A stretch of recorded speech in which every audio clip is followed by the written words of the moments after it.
اخلاقیات کے باب میں اللہ تعالیٰ نے سورہ اعراف میں بڑی تفصیل کے ساتھ یہ بتایا کہ اس میں حرمتوں کے اصول کیا ہیں. کہ سورہ اعراف میں اللہ تعالیٰ نے اس کو باقاعدہ موضوع بنا کر یہ تصریح فرمائی ہے کہ طیبات حلال ہیں.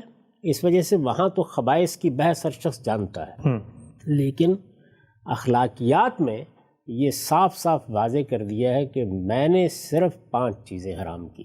اچھا. اور ان کو باقاعدہ طریقے سے انہی انداز میں، اسی اسلوب میں، اسی طرح گن کر بتا دیا ہے. اس میں یہ کہا ہے کہ کل انما حرم ربی الفواحش ما ظہر منہا وما بطن والاسم والبغی بغیر الحق وان تشرکوا باللہ ما لم ینزل بہ سلطانا وان تقولوا علی اللہ ما لا تعلمون. 5 چیزیں گنوا دی ہیں اور اس اسلوب میں گنوائی ہیں کہ اے پیغمبر آپ ان کو بتا دیجئے. یعنی آیت یہاں سے شروع ہو رہی ہے، کل اے پیغمبر آپ ان کو بتا دیجئے کہ میرے پروردگار نے تو صرف یہ چیزیں ممنوع قرار دی. اس میں صرف یہ چیزیں کے الفاظ ہیں، انما حرم ربی. وہ چیزیں کیا ہیں؟ ان میں سے پہلی چیز فواحش ہے، دوسری چیز حق تلفی ہے، اسم جس کو کہا جاتا ہے، تیسری چیز البغی بغیر الحق ہے، یعنی بغیر کسی وجہ کے، بغیر کسی سبب کے کسی کی جان کے خلاف، کسی کے مال کے خلاف، کسی کی آبرو کے خلاف اقدام کیا جائے. چوتھی چیز شرک ہے، اور 5ویں چیز بدعت ہے، یعنی یہ کہ آدمی اپنی طرف سے اللہ تعالیٰ کی طرف کوئی بات منسوب کر دے، اللہ تعالیٰ پر افتراء کرے اور یہ کہے کہ یہ اللہ کا دین ہے. ٹھیک. تو اس طریقے سے حلال و حرام سے متعلق بنیاد فراہم کر دی گئی ہے. یہ قرآن مجید نے پہلا معاملہ کیا ہے.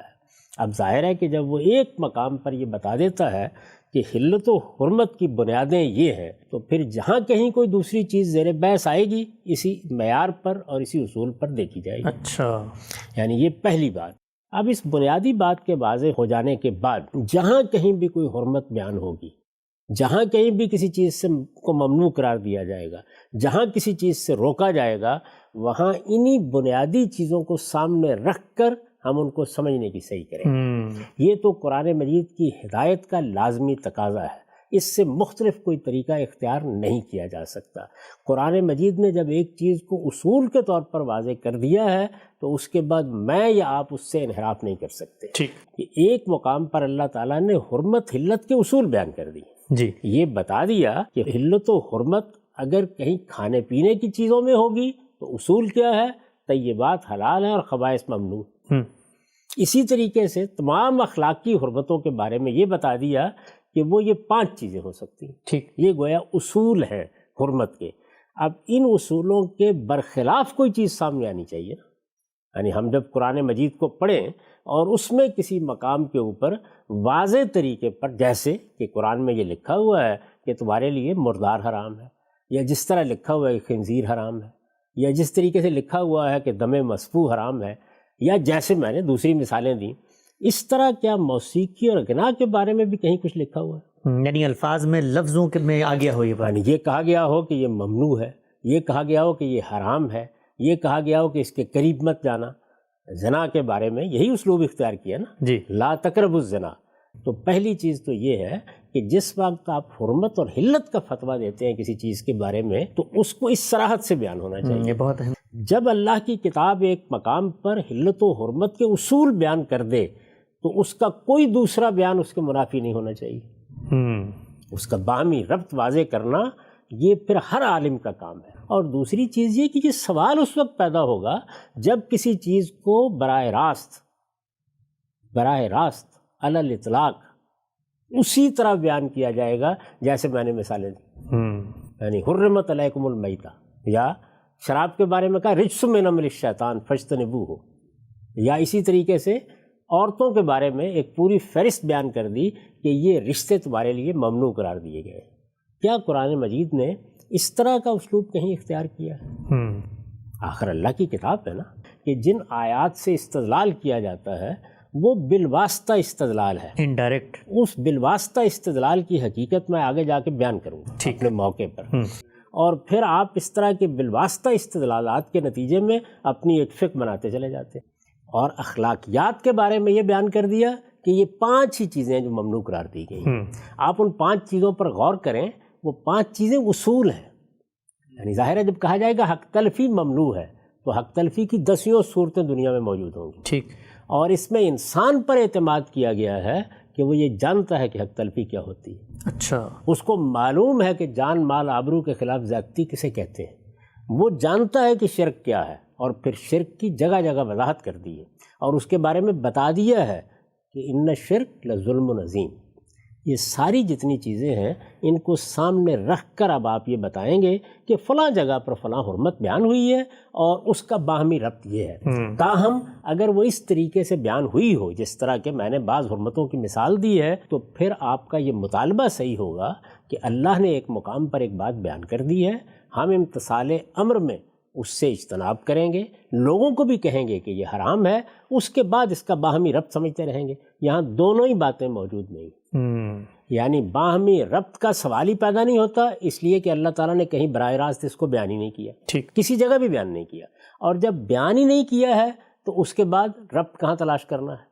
اور اگر بالواسطہ کوئی چیز ہے تو بالواسطہ چیز کو اصول سے ہٹ کر آپ کیسے مان سکتے ہیں؟ جو اصول واضح کر دیے گئے ہیں، یعنی اگر یہ بتا دیا گیا ہے کہ تمام طیبات حلال ہیں، اور اب آپ طیبات میں کسی چیز کے بارے میں یہ کہیں گے کہ وہ آج حرام ہو گئی ہے، یا میں بالواسطہ استدلال کے ذریعے سے اس کو حرام کر رہا ہوں، فلاں سبزی یا فلاں کھانے کی چیز ممنوع ہے، تو پھر آپ سے پوچھا جائے گا نا کہ قرآن نے جو اصول بیان کیا ہے حلت و حرمت کا، اس سے آپ کے استنباط کا باہمی ربط کیا ہے؟ یعنی آپ مجھے بتائیے کہ یہ کھانے پینے کی چیز تو ہے نہیں، یعنی غنا اور موسیقی یہ خور و نوش کی چیز تو نہیں ہے نا، ٹھیک، اس لیے یہاں طیبات اور خبائث کی بحث تو ہوگی نہیں، یہاں بحث ہونی ہے اخلاقی اصولوں کی۔ اخلاقی اصولوں کے بارے میں وہ 5 چیزیں بیان کر دی گئی ہیں، تو کیا غنا اور موسیقی فاحشہ ہے؟ کیا وہ کسی کی حق تلفی ہے؟ کیا وہ کسی کی جان مال آبرو کے خلاف زیادتی ہے؟ کیا وہ شرک ہے؟ کیا وہ بدعت ہے؟ یہ ساری چیزیں پھر میں معلوم کروں گا نا، آپ سے پوچھوں گا۔ تو یہ پہلی بنیادی چیز ہے جو میرے اپروچ میں ہر شخص کو سمجھ لینی چاہیے کہ قرآن مجید اللہ کی کتاب ہے، اپنی حکمت اور اپنے فلسفے کے لحاظ سے وہ اس طرح کسی بات کو بیان کرتی ہے، ٹھیک، یعنی وہ اس کے مبادی بیان کرے گی، اس کے اصول بیان کرے گی، ان اصولوں کا اطلاق کر کے پھر کہیں کہیں کوئی فہرست بھی آپ کے سامنے رکھ دے گی، اور پھر اس کے باہمی ربط کے ساتھ یہ بتائے گی کہ اس چیز کو کیوں ممنوع قرار دیا گیا۔ اور ہمیں قرآن مجید میں سخت تنبیہ کی گئی ہے کہ نہ اپنی طرف سے کسی شخص کو حلت کے فتوے دینے چاہیے ان چیزوں کے بارے میں جن کی حرمت اللہ کے ہاں طے ہے، اور نہ اپنی طرف سے حرمت کے فتوے دینے چاہیے ان چیزوں کے بارے میں جن کی حلت اللہ کے ہاں طے ہے۔ ٹھیک، تو ظاہر ہے کہ جب صورتحال یہ ہے تو اب میرا یا آپ کا استنباط، میرا یا آپ کا استخراج کسی بڑے سے بڑے صاحب علم کی رائے بھی یہ حیثیت نہیں رکھتی کہ قرآن مجید کے ان اصول کے سامنے اس پر اصرار کیا ہے۔ حدیث کے بارے میں پہلی بنیادی بات یہ سمجھ لیجئے کہ وہ دین میں کسی مستقل بذات حکم کا ماخذ ہو ہی نہیں سکتی۔ کیوں نہیں ہو سکتی؟ اس لیے نہیں ہو سکتی کہ رسالت مآب صلی اللہ علیہ وسلم کو اس بات کا پابند کیا گیا تھا کہ جو دین وہ لے کر آئے ہیں اس کا آخری درجے میں ابلاغ کر دیں، ٹھیک، اس کو ہر شخص تک پہنچا دیں۔ چنانچہ قرآن مجید بھی رسالت مآب صلی اللہ علیہ وسلم نے اسی طرح صحابہ کو پڑھ کر سنایا، اور صحابہ کرام کی پوری جماعت نے اس کو آگے منتقل کیا ہے۔ یہی صورتحال سنت کے بارے میں ہوئی، یعنی وہ چیزیں جو رسالت مآب صلی اللہ علیہ وسلم نے دین ابراہیمی کی آگے منتقل کی ہیں یا اپنی طرف سے کوئی چیز سنت کے طور پر جاری کی ہے، وہ اسی طرح ایک ایک شخص کو بتائی گئیں، اس پر صحابہ کا اجماع واقع ہوا، صحابہ نے اپنے اجماع سے اس کو آگے منتقل کیا، مسلمان امت بھی اسی طرح اتفاق سے اس کو آگے منتقل کر رہی ہے۔ ٹھیک ہے۔ روایتوں کے بارے میں جن کو ہم حدیث کہتے ہیں یا فنی اصطلاح میں اخبار احاد کہتے ہیں، میں بار بار یہ عرض کر چکا ہوں کہ رسالت مآب صلی اللہ علیہ وسلم نے اس کو دین پہنچانے کا ذریعہ بنایا ہی نہیں۔ اس میں تو یہ ہوا ہے کہ رسالت مآب صلی اللہ علیہ وسلم سے کوئی شخص ملا ہے، کسی نے کوئی سوال کیا ہے، کسی نے کوئی بات پوچھی ہے، کسی نے آپ کو دیکھا ہے اور اس نے وہ بات آگے روایت کر دی۔ ٹھیک، اس طرح کی جتنی چیزیں ہیں میں اس سے پہلے کئی مرتبہ بتا چکا کہ یا وہ تفہیم و تبیین ہوں گی یا رسول اللہ صلی اللہ علیہ وسلم کے اسوہ حسنہ کا بیان ہوگا۔ یعنی وہ چیز جو قرآن میں بیان ہو چکی، وہ چیز جو سنت میں واضح کر دی گئی، اس کی تفہیم کی جائے گی، اسے سمجھایا جائے گا۔ رسالت مآب صلی اللہ علیہ وسلم اپنے طور پر سمجھا رہے ہیں، کسی سوال کے جواب میں کسی چیز کی وضاحت کر رہے ہیں، تفہیم و تبیین۔ ٹھیک، اور یا کیا ہوگا کہ وہ دین جو قرآن و سنت میں بیان ہوا ہے، قرآن و سنت میں جس دین کو رسالت مآب صلی اللہ علیہ وسلم نے لوگوں کے لیے جاری کر دیا ہے اس پر عمل کا بیان ہوگا۔ ٹھیک، یعنی یہ بتایا جائے گا کہ رسالت مآب صلی اللہ علیہ وسلم نماز پڑھ رہے تھے، وہ نماز جو آپ نے ایک سنت کی حیثیت سے جاری کر دی، میں نے دیکھا کہ آپ وہ نماز اس طریقے سے پڑھ رہے ہیں، تو یہ اسوہ حسنہ کا بیان ہوتا ہے۔ اس میں کوئی نئی چیز، کوئی مستقل بذات چیز ہوتی نہیں۔ ٹھیک، اچھا، لیکن آپ یہ کہیں گے کہ یہ تو ایک اصول کی بات ہوئی، اسی طریقے سے کیا کوئی چیز موجود ہے؟ تو میں آپ سے اسی طرح کا سوال پوچھتا ہوں۔ قرآن مجید کے بارے میں نے بار بار یہ آپ کے سامنے بات رکھی اور آپ سے بھی پوچھا کہ سارا ذخیرہ آپ کی نظر میں ہوگا، یہ بتا دیجئے کہ قرآن مجید کی کسی آیت میں براہ راست جیسے حرمت کو بیان کیا جاتا ہے، ممانعت کو بیان کیا جاتا ہے، غنا اور موسیقی کے بارے میں قرآن نے کچھ کہا ہے؟ آپ اعتراف کرتے ہیں کہ نہیں؟ جی، میں یہ کہتا ہوں کہ یہی صورتحال حدیث کی بھی۔ اچھا، حدیث کے پورے ذخیرے پر آپ ایک نظر ڈال لیں، ہم نے اس پر کام کیا ہے۔ اس وقت غنا اور موسیقی کے بارے میں جتنی روایات ہیں وہ سب کی سب ہمارے کام کے بعد شائع ہو چکی ہیں۔ اچھا، ان روایتوں پر ایک نظر ڈال لیجیے، اس میں تمام صحیح اور حسن روایتیں جمع کر دی گئی ہیں۔ اچھا، وہ محدثین ہی کے طریقے پر جمع کی گئی ہیں۔ کسی دوسری کتاب کو اٹھا لیجئے جس میں صحیح اور حسن روایتیں جمع کی گئی ہوں، یہ تو آپ جانتے ہیں کہ اس سے نیچے کوئی روایت قابل استدلال نہیں ہوتی۔ ٹھیک، ان سب کو آپ اپنے سامنے رکھ لیجئے اور پھر وہی سوال میں کروں گا کہ کیا کسی حدیث میں یہ بیان کیا گیا ہے؟ یعنی مثلا رسالت مآب صلی اللہ علیہ وسلم نے کسی موقع پر کسی سوال کے جواب میں، کسی کو تنبیہ کرتے ہوئے، کسی کو کوئی چیز بتاتے ہوئے یہ کہا ہو کہ فلاں چیز حرام ہے، یعنی غنا اور موسیقی کی حرمت بیان کی گئی ہو اور وہی الفاظ ہوں اس کے قریب مت جاؤ، یہ شیطانی عمل ہے، اس کو اختیار نہ کرو، اس طرح کی کوئی چیز کہیں کسی روایت کے اندر ملتی ہے؟ آپ اسی طریقے سے ایک نظر روایتوں پر بھی ڈال کے دیکھ لیجئے، آپ کو کہیں یہ چیز نہیں ملے گی۔ اچھا، روایات کی صورت بھی وہی ہے کہ اس میں بعض واقعات روایت کیے گئے ہیں، ان سے آپ استنباط کر رہے ہیں۔ کسی موقع پر کوئی تبصرہ ہوا ہے کسی معاملے پر، اس کو آپ وجہ استدلال بنا رہے ہیں۔ میں جس طریقے سے ایک ایک قرآن کی آیت کو لے کر جس سے استدلال کیا جاتا ہے، آگے یہ بتاؤں گا کہ وہاں کیا بات کہی گئی ہے اور استدلال کیا کیا جا رہا ہے اور اصل میں مضمون کیا ہے۔ اسی طرح ایک ایک روایت کو لوں گا اور آپ کو پڑھ کر سناؤں گا اور یہ بتاؤں گا کہ دیکھیں اس میں کیا بات کہی گئی ہے، اس کا محل کیا ہے، اس کا موقع کیا ہے، یہ بات کس پس منظر میں کہی گئی ہے، اس سے کیا نتائج نکلتے ہیں، وہ سب کا تجزیہ کر دیں۔ ٹھیک، تو میری پہلی بات یہ ہے کہ نہ اللہ کی کتاب قرآن مجید میں کوئی ایک لفظ اس معاملے میں براہ راست کہا گیا ہے اور نہ کسی حدیث میں کوئی ایک لفظ کہا گیا ہے۔ طالب علم کی حیثیت سے میں یہ پوچھنے کی جسارت کر سکتا ہوں کہ آخر ایسا کیوں نہیں ہوا کہ جب میں نے اس کے بارے میں اپنا نقطہ نظر بیان کیا تو جواب میں قرآن مجید کی آیت پڑھ دی جاتی، جواب میں کوئی حدیث پڑھ دی جاتی جس میں صراحت سے یہ بات بیان ہوئی۔ آپ کو کہیں سامدون سے اور کہیں آپ کو یشتری سے اور کہیں آپ کو فلاں سے اور فلاں سے استدلال کیوں کرنا پڑا؟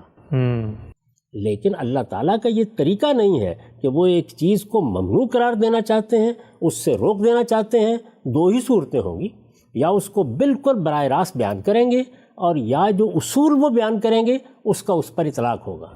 اگر یہ دونوں چیزیں نہیں ہیں تو پھر اس موضوع پر جو ہمارے ہاں طریقے گفتگو اختیار کیا جاتا ہے، میں سب سے پہلے یہ چاہوں گا کہ اس کی اصلاح کی جائے۔ ٹھیک، یعنی جو چیزیں استنباطی ہوتی ہیں، جن چیزوں کے بارے میں گفتگو کی گنجائش ہوتی ہے، جن چیزوں میں آپ اس طرح کا استدلال کرتے ہیں کہ دیکھیے جو فلاں بات کہی ہے اس سے تو یہ بات معلوم ہوتی ہے، ان چیزوں کے بارے میں جب آپ گفتگو کر رہے ہوں تو جس چیز سے آپ استدلال کر رہے ہیں بات کو وہاں تک محدود رکھیے۔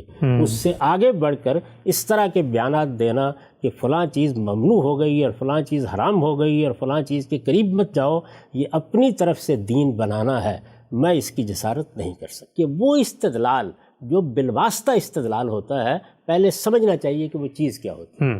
میں اس کی ایک مثال آپ کے سامنے رکھتا ہوں۔ ٹھیک، یہ آپ کے علم میں ہے کہ قرآن مجید میں جتنے بھی فنون لطیفہ ہیں ان میں سے کوئی چیز بھی اس طرح زیر بحث نہیں آئی۔ یعنی یہ ذکر ہوا ہے کہ سیدنا سلیمان نے جب ہیکل کی تعمیر کی تو وہاں تماثیل بنائیں، اس طرح ذکر ہوا ہے، لیکن یہ کہ یہ حرمت کا موضوع ہے، یہ حلت کا موضوع ہے، اس اعتبار سے زیر بحث نہیں ہے۔ ٹھیک، موسیقی کا معاملہ بھی یہی، یعنی نہ اس کی حلت زیر بحث ہے نہ اس کی حرمت کسی مقام پر زیر بحث ہے. یہ دونوں چیزیں بھی قرآن مجید میں موضوع نہیں بنی. میں نے عرض کیا کہ اس طریقے سے اس کی ممانعت کسی حدیث کے اندر بھی بیان نہیں ہوئی. ٹھیک. لیکن ایک ایسی چیز ہے کہ جس کو قرآن نے موضوع بنایا ہے، اور وہ کیا چیز ہے؟ فنون لطیفہ میں سے ایک ایسی چیز وہ شاعری. اچھا. یعنی قرآن مجید نے شاعری کو موضوع بنایا ہے. کیوں بنایا ہے یہ میں پھر عرض کر دوں کہ قرآن جب کسی چیز کو موضوع بناتا ہے تو اس کا کوئی سبب ہوتا ہے. رسالت مآب صلی اللہ علیہ وسلم کو کاہن کہہ دیا گیا. یعنی جب آپ نے نبوت کا دعویٰ کیا، آپ نے قرآن مجید پڑھ کر سنانا شروع کیا، تو لوگوں نے اس کو اللہ کی کتاب کی حیثیت سے اور رسول اللہ صلی اللہ علیہ وسلم کو پیغمبر کی حیثیت سے قبول نہیں کیا. جب قبول نہیں کیا تو کچھ سخن سازی تو کرنا ہوتی ہے. تو پہلے یہ کہا گیا کہ یہ کاہن ہے، چنانچہ کہانت قرآن میں زیر بحث آ گئی، ورنہ ظاہر ہے کہ کہانت قرآن کا موضوع کیوں بنے گی. اسی طرح آپ سے کہا گیا کہ یہ کچھ قوافی ہیں اور یہ کچھ فواصل ہیں، یہ کچھ آہنگ ہے، اس طرح کی چیزیں ہمارے شاعروں کے ہم بھی ہوتی ہیں، یہ غالباً کوئی غیر معمولی درجے کے شاعر ہیں. یہ بات کہہ دی گئی. اب قرآن مجید اس مقام پر پہلے تو سورہ یاسین میں یہ کہتا ہے کہ وما علمنہ الشعر وما ینبغی لہ، ہم نے اپنے پیغمبر کو نہ شعر کہنے کی صلاحیت دی ہے اور نہ یہ کسی پیغمبر کے لیے موضوع ہے کہ وہ شعر کہا کرے. ٹھیک. پہلے تو یہ اصولی بات کرتا. اچھا، یہاں سے تو آپ کوئی استدلال کر نہیں سکتے. زیادہ سے زیادہ آپ یہ کہیں گے کہ پیغمبر کے لیے یہ مناسب نہیں ہے. ٹھیک ہے. پیغمبر کے لیے یہ موضوع نہیں ہے. یعنی اگر الفاظ سے بھی کوئی استدلال اور بالواسطہ استدلال کریں گے تو زیادہ سے زیادہ یہ کہیں گے. لیکن سورہ شعراء کے آخر میں یہ شاعر براہ راست زیر بحث آ گئے. اچھا. یعنی اب ظاہر ہے کہ ایک صنف ہے، ادب کی ایک صنف ہے، ابلاغ کی ایک صنف ہے. شاعری اپنی جگہ بڑی مؤثر چیز ہے، یہ بھی فنون لطیفہ میں سے ہے. جس طرح غنا ہے، جس طرح موسیقی ہے، اسی طرح شاعری ہے. تو شاعری جب زیر بحث آئی ہے تو یہ ذرا دیکھیے کہ قرآن مجید نے اس میں کیا اسلوب اختیار کیا ہے. قرآن مجید نے یہ بتایا ہے کہ یہ کہتے ہیں کہ یہ شاعر ہیں. یعنی رسالت مآب صلی اللہ علیہ وسلم کے بارے میں جو بات کہی گئی ہے اس کی نفی کرتے ہوئے کہا ہے. میں نے اس کے ربط کو واضح کیا اس جملے سے، اور کہتے ہو کہ وہ بھی گویا ایک شاعر ہے. یعنی پیغمبر کے بارے میں کہ یہ اللہ تعالیٰ کی طرف سے کوئی الہام نہیں پا رہے، یہ کوئی آسمان کی چیز نہیں ہے، یہ کوئی خدائی کلام نہیں ہے، یہ ایک شاعر ہے. اب اس کے بعد قرآن مجید تبصرہ کرتا ہے اور یہ کہتا ہے وَالشُّعَرَاءُ يَتَّبِعُهُمُ الْغَاوُونَ أَلَمْ تَرَ أَنَّهُمْ فِي كُلِّ وَادٍ يَهِيمُونَ وَأَنَّهُمْ يَقُولُونَ مَا لَا يَفْعَلُونَ. جبکہ شاعروں کے پیچھے تو بہکے ہوئے لوگ چلا کرتے ہیں. کیا دیکھتے نہیں ہو کہ وہ ہر وادی میں بھٹکتے ہیں؟ کیا دیکھتے نہیں ہو کہ شاعر ہر وادی میں بھٹکتے ہیں اور ایسی باتیں کہتے ہیں جو کرتے نہیں. اس سے زیادہ مذمت ہو سکتی نہیں. یعنی اندازہ کیجئے نا کہ قرآن مجید نے کیا کہا. قرآن مجید نے یہ کہا کہ پیغمبر کو شاعر قرار دیتے ہو. یہ شاعر تو یہ ہوتے ہیں. ان کے پیچھے کچھ لوگوں کو دیکھو، یہ صدیق و فاروق ان کے پیچھے ہوتے ہیں، بہکے ہوئے لوگ ان کی پیروی کر رہے ہوتے ہیں. کبھی ان کی زبان سے جو باتیں تم سنتے ہو ان کے اندر کوئی ربط، کوئی نظام تلاش کر سکے؟ ہر وادی میں بھٹک رہے ہیں. یہ ہر وادی میں بھٹکتے رہتے ہیں. اور ان کی سیرت، ان کے کردار میں کیا ان کی شاعری کا اور ان کے بیانات کا کوئی عکس ہوتا ہے؟ اس سے زیادہ کیا مذمت ہو سکتی ہے؟ اور اخلاقی مذمت ہے. اور اخلاقی مذمت، یعنی یہ کہ ان کے پیرو کون لوگ ہوتے ہیں، یہ کہ ان کے بیانات کے اندر کس طرح کے تضادات ہیں، اور یہ کہ ان کی سیرت اور کردار، یہ چیزیں کیسے ہم آہنگ نہیں ہوتی ان کے بیانات سے. یہ مذمت کی ہے قرآن مجید نے. اب بالواسطہ استدلال میں کر رہا ہوں، اس کے نتیجے میں شاعری ممنوع ہو گئی. آپ یہ کہیں گے، یعنی یہ فرق میں نے آپ کو سمجھایا ہے کہ کسی چیز کو جب براہ راست موضوع بنایا جاتا ہے، یعنی اگر قرآن مجید یہ کہہ دیتا کہ شعر کہنا ممنوع ہے، یہ کہہ دیتا کہ شعر کہنا حرام ہے، یہ کہہ دیتا کہ شعر کہنے کے قریب بھی نہ جایا کرو، یہ کہہ دیتا کہ کسی مسلمان کو شعر نہیں کہنا چاہیے، بات ختم ہو جاتی. بالکل ٹھیک. لیکن قرآن مجید نے شاعروں کی اس درجے میں مذمت کی ہے. اس کے باوجود مجھے یہ بتائیے کہ اس پوری امت میں کسی نے آج تک یہ استدلال کیا کہ شاعری اپنی ذات میں ممنوع ہو گئی؟ نہیں. یہ مذمت کیا ہے؟ پھر ظاہر ہے کہ اس مذمت کو سمجھا جائے گا نا. یہ ہوتا ہے بالواسطہ. بہت ہی خوبصورت مثال ہے. میں نے قرآن سے اس کی مثال آپ کو دے کے بتایا ہے کہ بالواسطہ استدلال کی بنیاد پر اتنی ہی بات کہی جا سکتی ہے جتنی بات خود ان آیات سے یا کسی حدیث سے معلوم ہو رہی ہے۔ اس کا طریقہ یہ نہیں ہوتا کہ آپ بات کو اٹھائیے اور اصلاً کسی چیز کو ممنوع قرار دے دیجیے۔ اس تبصرے کو تبصرے تک محدود ہونا چاہیے، اتنی بات اس میں سے اخذ کرنی چاہیے جتنی بات بیان کی گئی ہے۔ اس سے آگے بڑھ کر اس کی بنیاد پر اور اس طرح کے استدلال کی بنیاد پر چیزوں کی حرمت کے فتوے نہیں دیے جاتے۔ میں نے یہ کہا ہے کہ تمام فنون لطیفہ اصلاً بالکل جائز ہے، تصویر بھی، موسیقی بھی، غنا بھی، اسی طرح دوسرے فنون لطیفہ جیسے کہ شاعری بھی، یہ سب اپنی ذات میں جائز ہیں، اصلاً ممنوع نہیں ہے۔ یہ ان کا استعمال ہے جو کبھی غلط ہو جاتا ہے۔ یہی بات کہی ہے نا جی، اس سے مختلف تو کوئی بات نہیں کہی۔ ٹھیک۔ اب ان کا استعمال اچھا بھی ہوگا، ان کا استعمال برا بھی ہوگا۔